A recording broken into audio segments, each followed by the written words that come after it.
Hello and welcome to the BSB40120 Certificate 4 in Business, specialising in cybersecurity student information session. With me today, I have Chief Academic Officer Iona McKimmie. Iona, welcome. Thanks, James. It's really great to be here. The Certificate 4 in Business in Cybersecurity is a course that really meets a lot of requirements out there at the moment in industry. And in general day-to-day business for us focusing on cybersecurity in our organisations and how we actually go about that and manage that.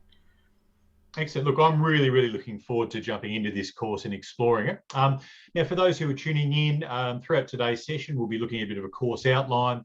We'll be looking at the course materials.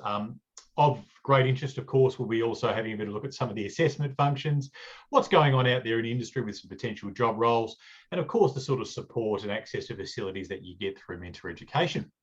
Now, with that being said, first thing we're going to do is jump into a course outline. And I'm going to hand on over you to give us a bit of an overview as to what students might expect from this particular course. Thanks, James. So the Certificate 4 in Business with the specialisation in cybersecurity is delivered online over 12 months. Students have the option to attend or take up tutorial sessions and study support and assessment support sessions with the trainers, tutors and educators for this course. So the course itself really addresses a number of truly current and topical issues out there at the moment. I'm sure we've all heard about cybersecurity attacks that have happened to a different range of businesses and how they've happened. And the course actually looks at how we can communicate cybersecurity, how we can manage cybersecurity, and also about developing the framework that those things happen within. One of the things that we do know is that as we're talking with staff and as we're educating and inducting new staff, that awareness of cybersecurity has really become very much part of that conversation. So we look at a whole range of transferable skills and we focus on development in a number of areas in this course. So we look at critical thinking because we need to be able to think critically about what's happening in an organisation to mitigate risk, including cybersecurity. Emotional intelligence and communication. Using digital technology, because how we utilise our technology, of course, is how we mitigate cybersecurity risk. The threat assessment and management of cybersecurity, our digital device security, which is becoming more and more important. We also look at administration, communication, time management, leadership. We as leaders and managers in organisations or team leaders often are role models for our teams. And how we communicate cybersecurity in this context is very important. As I mentioned risk management a couple of times, cybersecurity, of course, is considered to be a high risk area of attention for most organisations. And planning, because how we plan and manage cybersecurity in the workplace overall is incredibly important. So we're not missing any vital areas of operations.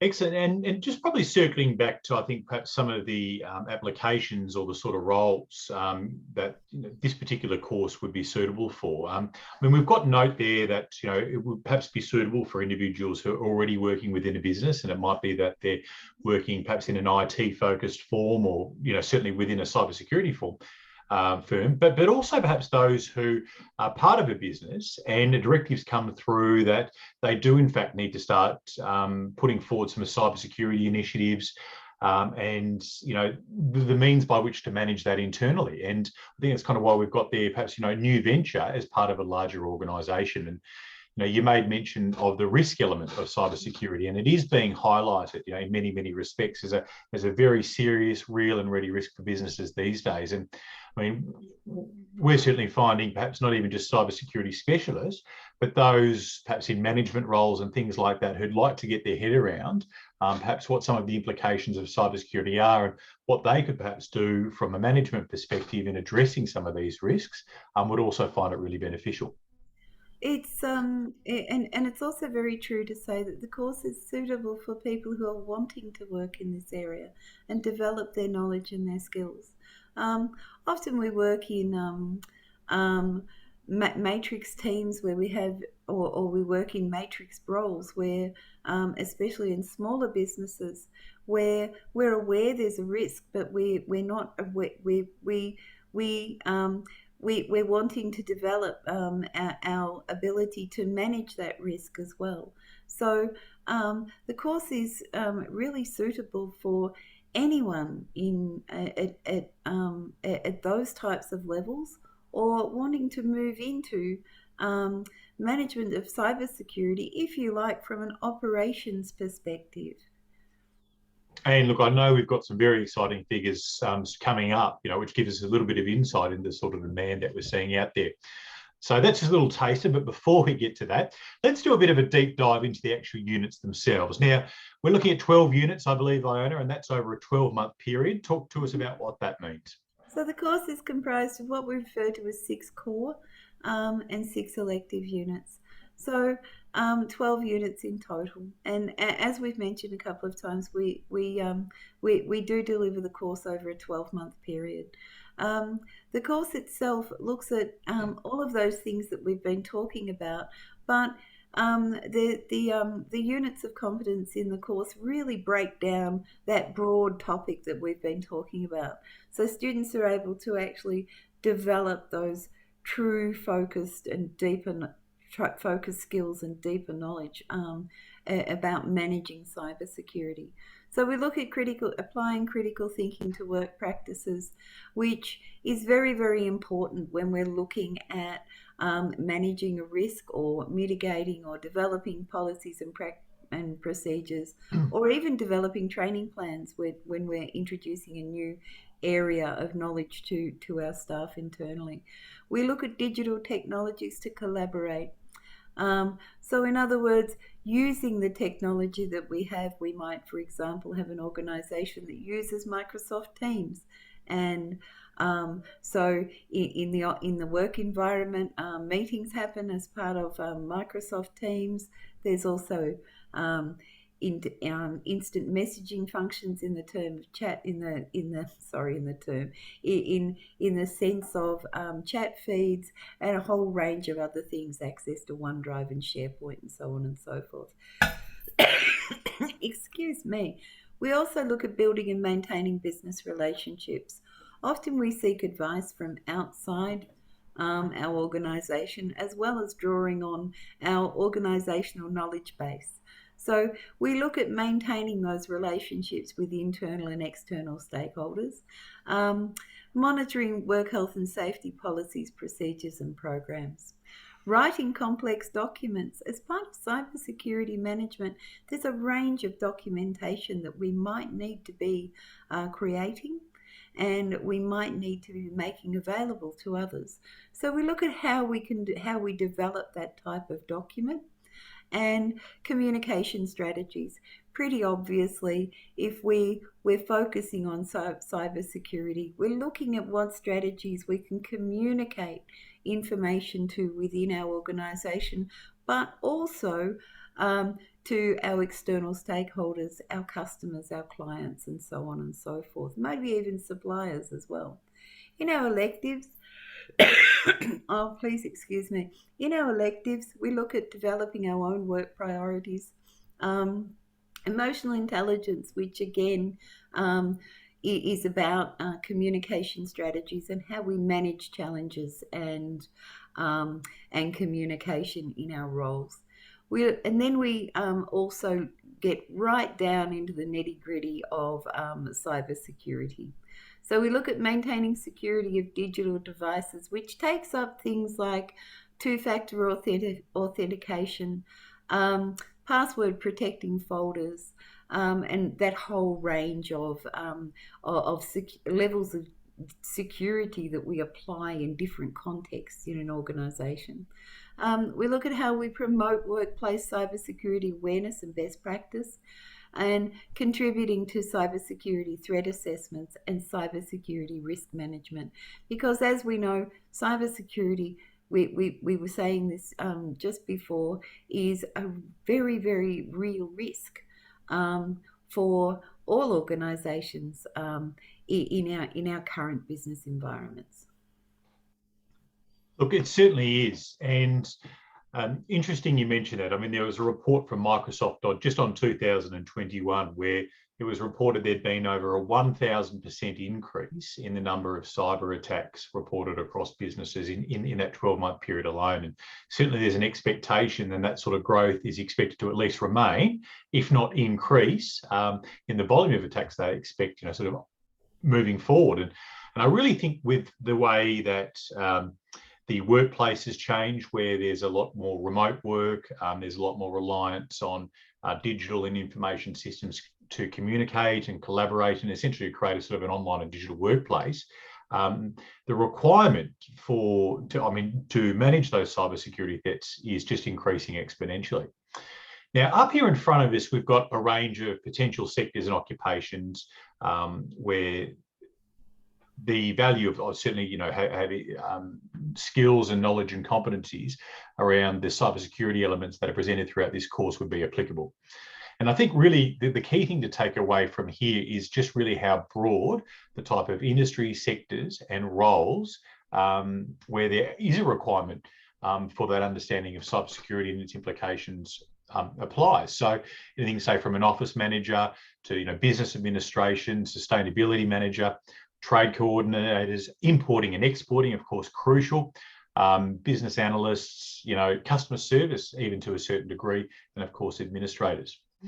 Now, I've also got some information from SEEK. Now, certainly with the Certificate 4 in Business specialising in cybersecurity, it really may in fact be a pathway to a sort of a role such as the information security analyst. But again, I put that up there in front of us, and I think not so much the average salary, which is of course very high, but the job growth is really worth focusing on, of 19.8%. And that's what's expected over the next 5 years. And that's taken from SEEK in February, so essentially today. And what that really, I believe, demonstrates is the sort of demand and need and requirement for individuals with skill sets, knowledge and competencies around cybersecurity in the workplace now. I mean, that sort of job growth is just absolutely massive. What are your thoughts on that, Iona? The job growth, as you say, is massive, but I really think it's reflective of the need for people in organisations to actually have developed knowledge and experience on how to manage and how to put management frameworks in place, and education programs, and how to communicate that risk across the organisation, which is really what this course is about. So I think the job growth is really not only reflective of the opportunities that are available for people in their current or their existing careers, well, it's an indication of, but it's also an indication of the actual real need for people to be able to undertake all of those things that are needed to actually mitigate cybersecurity risk and management. Yeah, and I think certainly for those who are interested in this space, it's really worth kind of diving into seeing how the industry in this sector is really evolving at the moment. I mean, it's really kind of past those days of being buried in a basement somewhere with 50 monitors around you and a giant bag of Doritos or whatever it may be. I mean, cybersecurity itself has really evolved, and you make mention of that management aspect, of the organisational implications, and being able to report and mitigate that that risk across an organisation. It really is a evolving space. And also at different levels of the organisation. So, irregardless of whether somebody is working as an administrator or in an administration role, an accounting role, a sales role, but having the ability to, or sorry, wrong word, I apologise, having the know-how of what's actually required to manage cybersecurity in an organisation is incredibly important. For example, as an accounts assistant, we're often processing payments online. Um, so, how do we ensure that we're protecting that financial data adequately? And that's just one example of probably thousands that we could talk about. So, cybersecurity actually applies to all levels of an organisation. So, the opportunity here for people as graduates of the course to enter different levels of organisations that and have a knowledge of how to manage cybersecurity is a really great thing. Excellent. Now, with that in mind, let's have a bit of a look at how all of this is brought to life by way of the learning materials. So the learning materials are quite extensive for the certificate for in business in cybersecurity. We have textbooks available for some units, learner guides, self-directed learning activities are encouraged throughout the course for students to be able to explore, further explore the topics that they're learning about in each unit of competence. And they also provide practice opportunities for students to be able to develop those real work skills as well, and how to apply what they're learning in a workplace context. We do that by making a simulated business available to students as part of their study in this course, where they're able to look at policies and procedures, and they're able to utilise real world templates that we would use, if you like, in a day-to-day business context, but also things like creating plans and examples of what a communication plan might be, just as a very low-level example. So we also encourage self-directed research in some units, where we encourage students as part of their self-directed learning activities go out and learn what others are doing, and how that learning, referred to as benchmarking, actually informs our own practice, so we can learn more about best practice in cybersecurity and organisational risk management. We also have tutorials and webinars available for this course, and students are able to connect with their educator, trainer, or tutor for the course twice a week in live online classrooms. So those tutorials and webinars are really there to support students in their development of their knowledge base as far as the course is concerned, but also there's an opportunity to seek study support, have questions answered, and of course we have the assessment support tutorials, where we take a big deep look into the assessments and what's required for the assessment tasks. The other thing that we do encourage is, as part of those sessions, it is also a discussion forum amongst the students related to the particular unit. So, and that of course occurs in those online classes. So those classes are held, as I said, they're live classes, and they are twice weekly. Other learning materials include audio lectures, additional audio lectures in some units, and also lots of great video and PowerPoint presentations. So there is a very broad range of learning materials available to students, and that is all provided as part of our students' enrolment fees. Amazing. Now, very much an extension of the learning materials themselves are the assessments that we get students to do. So I think, in saying that, certainly from my opinion, in the way in which we deliver assessments, it's a real opportunity to put into practice and almost kind of show off really in many respects what it is that you've picked up along the way throughout the course. And it's done in a really facilitative and sort of friendly environment. Talk to us about some of the assessment functions that students might be exposed to, Ina. So we strongly encourage students throughout the course to complete the self-directed learning activities and the study activities. Those study activities directly lead into the assessment tasks that students will be completing. So we consider assessment, if you like, to be a continuation, and it's where we bring all of it, all of the learning and all of the practice in doing into one place, and students are able to complete, if you like, as you said, they're really able to demonstrate for us what they've learned during the course. So often assessments are made up of different types of tasks. And commonly you might have 2 or 3 different types of tasks in an assessment for a unit of competence. So you might have some short answer questions and then some project tasks, some planning tasks. It may be that research and report of that research is one of your assessment tasks.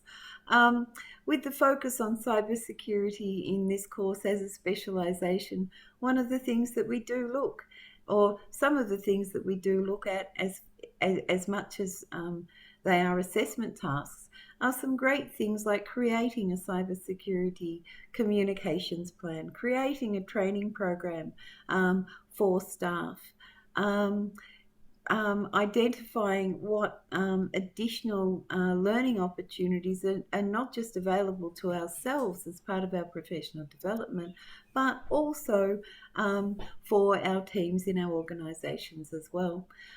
Students might also come across multiple choice questions, and often we have case studies and scenarios which provide students an opportunity to share with us what they would do and respond to a workplace situation. So provided for students who don't have access to their own workplace, I mentioned this before, students are also able to access the simulated business and utilise that simulation as their workplace to complete the requirements for their assessment tasks in the course as well. I think probably one other thing, particularly with the assessment task, is just how closely they are aligned to what one would find themselves actually doing in the workplace. So taking those learning materials and perhaps even the example of the business simulator. So that's just an example of sort of one of the resources that as a student you get access to by way of your learning materials. Now in there, you can see organisational charts, organisational policies and procedures, just about anything and everything that you would expect an organisation to have, which can be really beneficial for a number of reasons. So A, you may not be working for an organisation that has that. B, you're working for an organisation and you can't get access to anything and everything that you need. You might be transitioning between roles or whatever it may be, and you want a little bit of consistency. But I think you know the key takeaway is just how closely aligned it is to what you'll be doing in the workplace in one of these roles. And you know, often a concern that comes through from students and things like that is that jump between what it is that I learned when studying compared to what it is that I'll be doing on day to day in the workplace. And there's been a real focus in making the course materials and of course the assessment and the outcomes, I mean, people use the term job ready, but really, I mean, that's what this is really sort of, focused on. And because it's so up to date and so closely aligned with real risks that we're seeing surrounding cybersecurity at the moment, it's fantastic, I think. And that's why, I mean, I certainly perceive assessments as a real opportunity to, as you said, sort of like showcase, and probably I think the correct word is demonstrate what it is that you've picked up along the way. Most definitely. I think one of the things that always concerns us when we're studying a course is, will this support me to do what I need to do in my job or in the job I want to do, or is there real value in this? By the inclusion of those practical elements, not just in the assessment task, but also in the learning activities, where we're looking at examples of what a communication plan would be, what those security levels would be, what different aspects of systems, for example, that we might need to consider for if we're making a cybersecurity risk assessment, for example. So these are all things that we would do if we were if managing cybersecurity or developing an organisational focus on cybersecurity in the workplace. So those real world applications, if you like, are built into the course or throughout the course. Now, what I thought I'd do is just talk a little bit about what the online learning experience looked like and perhaps some of the key requirements. So one of the great benefits, of course, about online learning is that it is very much self-paced. You can do it from just about anywhere and everywhere. So that might be your living room, your study, cafe, some people choose to do, whatever it may be. And of course, the other thing is you can do that 24 hours a day. So once you become enrolled as a student through the student portal and essentially the learning management system, you can access anything and everything that you need to complete the course at any time of the day. Now, we know, particularly with our cohort of students, we have a whole variety of different backgrounds. We have full-time students, we have those who are working full-time and sneaking study in. We've got those who are looking after families and sneaking study in. And we've got those who are doing anything and everything, all of the above, plus more, and sneaking study in. So that flexibility that comes through with online learning and perhaps being able to get half an hour in the morning or an hour late at night or whatever it may be can be really beneficial. And one thing that we say is kind of, your study, your time, your way. And that's really what it's about, making it fit in with anything and everything that you've got going on in life. So how do I access the student portal? What do I need? All those kind of things. Well, look, in simple terms, you're going to need a strong and reliable internet connection. You'll need access to a desktop or laptop computer so that you can get stuck into your assessments and things like that. But that's not to say that you can't actually access the learning management platform through a smart device. So perhaps a phone or a tablet or whatever it may be. And that can be really beneficial, particularly if you're looking at accessing the learning materials. Now, it might be a podcast or a slideshow or even some of your reading, and doing that on the train on the way to work, or it could be in bed or whatever it may be. So you've got that flexibility. But let me just quickly circle back to having a laptop or desktop. When it comes to putting those assignments together, it'd be very, very difficult to do on a smart device. So make sure you've got either a laptop or desktop to do that. Now, on that device, you're going to want to have access to a browser as well. So it could be Chrome, Firefox, Mac equivalent, whatever it is that you choose to use. And then, of course, that way you'll be able to get access to the learning management platform. Now, the other thing that we made mention of as well was the virtual classroom-based tutorials. Now, in some of the units, we've got these available, and it's really, really great way to link in, not just with your educator, so you have an opportunity in live real time to workshop and discuss a lot of the concepts and ideas that come up in the actual course itself, but also link in with other students within your cohort. Now, that can be really beneficial for a couple of reasons. Now, the first one, of course, is establishing professional relationships. And we even saw earlier on, we've got a unit which is kind of dedicated to business relationships. And they can be really beneficial now because you have got somebody that you can identify with who's perhaps going through the same challenges that you might be when it comes to study.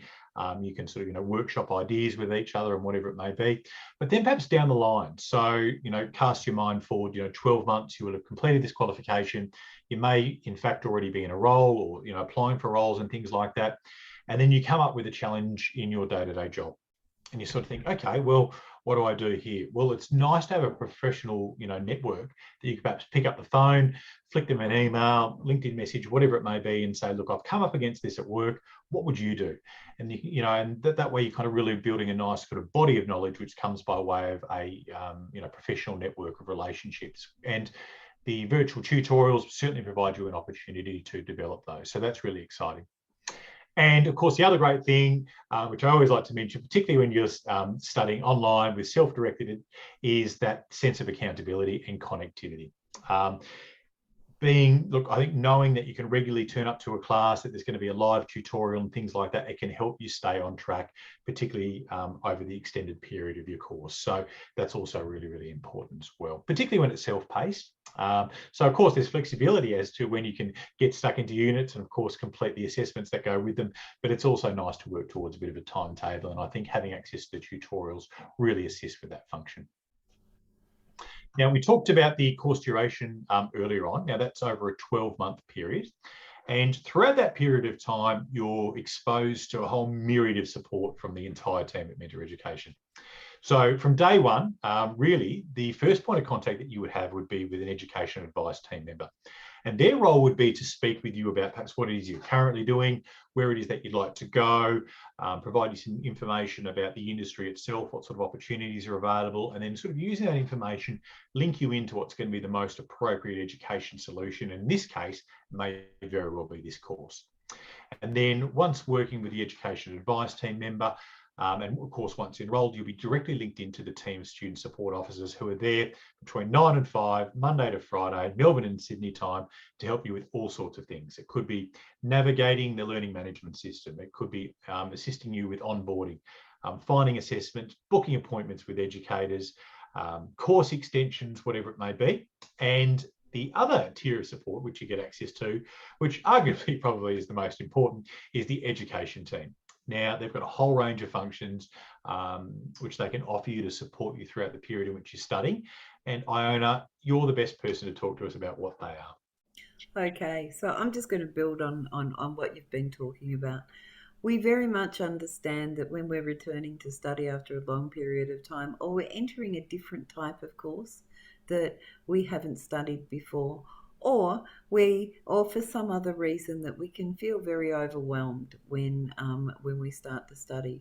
So there's, as James has mentioned, there is a very, very wide range of supports that we have available for our students. And I'll just add some extra ones in. So students are able to contact our student support team and ask for the learning management system to be demonstrated. Ask for our student support team to show them how to upload and submit assessments, for example. Also available is a range of one-on-one supports that we make available to students. So students are able to make a booking with the educators, trainers and tutors for the course, and arrange one-on-one time. So they can have a conversation and explore any challenges, but also have direct questions answered. So for example, I'm struggling with question 6. Can you give me some assistance? So that support is always available to our students, and we don't charge for any type of one-to-one support, nor demonstration of the learning management system or anything else that supports our students in their study of their courses. Also available are a range of other supports to students, because we understand life happens.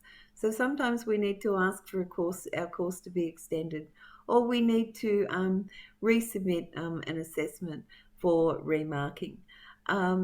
There are a whole range of other supports that we have available, such as printed learning materials for students that request them, or in a digital form. So we really do encourage our students to don't wait, shout out, talk to us, and communicate with us. And so as much as possible, we make many ways of that being able to happen. So again, I just stress that we really do encourage our students to communicate with us and speak with us, and we are more than happy to support all of our students to complete their courses during their study. A term that we often use is life happens. And so I think going back to what I was sort of saying earlier with how I think the face of the modern day student has changed so much. It can be squeezing in study with anything and everything else that's going on in life. So, and I think, sort of going back to what you were saying as well, keep us in the loop, let us know what's going on throughout your journey, because if for one reason or another, perhaps there's a family emergency, you need to go overseas for a month or 2 or whatever it may be, let us know. And then we might be in a position to suspend your course for that period of time, so you don't kind of have that worry hanging over your head that you have to complete the course, whilst you're away, and you're kind of managing those kind of things. So those support functions are available. We recognise what studying in 2022 and beyond is like. Keep us in the loop, and we're certainly there as a bit of a team to support you through knocking over the qualification. Now, I've put together a series of questions as well that we often get asked by students. And the first one is, can I get government funding? And the short answer to that is no. So all of our courses are self-funded by students themselves, and in some cases, their employers. And if that's perhaps the boat that you're in and your employer is looking at putting you in a course, speak to one of the education advice team members, and of course, we can manage that process for you as well. For those who perhaps are enrolling on their own accord, and for one reason or another, they can't manage the entire enrolment fee up front, that's fine. We've also got payment plans and options available. And of course, speak to the education advice team members. They can talk you through anything and everything you need there. And you can start at just about any time, which is great. So getting back to that idea of flexibility, what we like to say is if you can get your enrolment into us, you're usually up and running within a 24-hour period.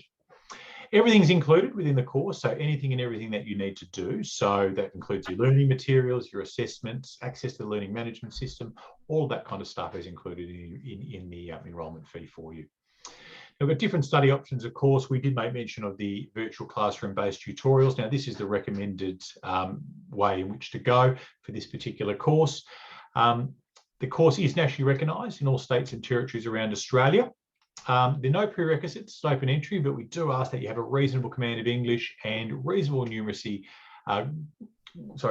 grasp of sort of maths and numeracy functions as well. But again, any questions, give us a call. And how long do people usually take to finish? Look, you can expect it to take around about 12 months. So that's a time frame that you want to have in your mind. Now, a bit of background on Mentor. We've been delivering online education in the financial services, business, IT and accounting space since 2003. So we've been doing it for a long time. Part of this is, I think what's made us really successful over the long term is focusing on student outcomes, aligning our courses with what's going on in the real world, and really kind of offering, but also demonstrating that degree of support amongst our student base. Now, we've got some information up there about our outcomes from 2020. Iona, talk to us about what they mean. So what we can see here is the outcomes or our student outcomes for 2020. And these outcomes are measured by a study by the National Centre for Vocational Education and Research each year. So what we see here on the screen is what mentor education students say about mentor education. So 92% of our graduates are employed or enrolled in further study after training. 86.5% of our students would recommend us as a training provider. 91.6% of students are satisfied with the overall quality of training, and 90.2% of students are satisfied with their assessments. So these outcomes from our students very much demonstrate our commitment and our high levels of student support, and they support our prospective students to know that our commitment is there for them every day of their study in their course. Excellent. Now, finally, if you'd like more information on what we've talked about today, head on over to the Mentor Education website. So that's mentor.edu.au. And once there, you'll be able to find the BSB40120 Certificate 4 in Business Cybersecurity course page. Download the course guide and you'll get access to anything and everything we talked about today, plus more. Otherwise, email us direct. So courseconsultant@mentor.edu.au. You'll get put directly in contact with an education advice member, ask them a question, request a course brochure, whatever it may be. They'll get right back to you and give you anything and everything you need. Or give us a call, 1300 306 146 between 9 and 5 Melbourne, Monday to Friday, Melbourne and Sydney time. And you'll be linked in with one of our education advice team members there. Of course, if none of those options work, you can head on over to the website. We've got a live chat function. So again, you can speak directly with one of the education advice team members based here in Melbourne between 9 and 5. And again, ask those questions in live real time. Now, for those who are tuning in via YouTube, like and subscribe, always recommend that. And that way you can, of course, stay up to date with any of the latest course releases we've got coming, plus industry updates, employment reports, all that kind of stuff. So yeah, absolutely ring that bell, hit subscribe, and you'll certainly stay up to date. Iona, thank you so much for your time today. You're more than welcome, James. And thank you to everybody who's tuned in. As always, take an opportunity to excite your potential, and we look forward to seeing you as students soon.